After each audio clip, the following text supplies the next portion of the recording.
The girl gently dipped her hand into the ocean, and within moments, 1,000 fish gathered around her. The waiting fishermen were overjoyed, grateful for her help as they returned home with a full catch. Ella's abilities, however, extended far beyond just attracting fish. 10 years ago, the mayor had rescued Ella from a sinking ship. From the moment he held her in his arms, he noticed something miraculous: his wounds began to heal. He took Ella home and raised her as his own. His disabled mother-in-law, who had been unable to lift her head, suddenly regained her strength. From that day forward, the island's clinic became almost unnecessary, as people flocked to the mayor's home for Ella's help. A short visit with Ella was enough to cure the sick. Even Ella's grandmother, Lisa, was miraculously cured of her Alzheimer's.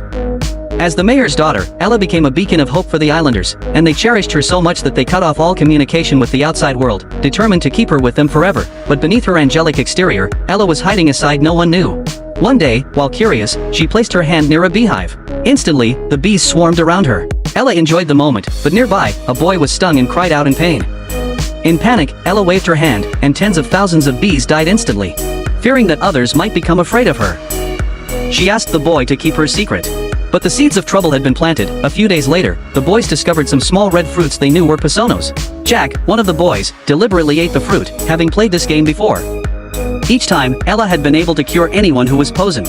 But this time was different. When they reached the mayor's house, Ella was away, having gone fishing with her father, miles from the shore. Jack began to have a seizure, and the adults had no choice but to take him to the now deserted clinic.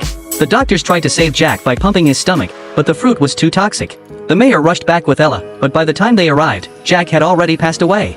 Desperate, the mayor asked Ella to try and heal him. Surrounded by hopeful eyes, Ella reached out to Jack, but for the first time, her powers failed. She was heartbroken and had to accept that she couldn't save him. After Jack's funeral, Ella snuck away to a quiet place, where she tried to revive a bee. It was then that she realized she wasn't all-powerful, and her ability to heal had vanished.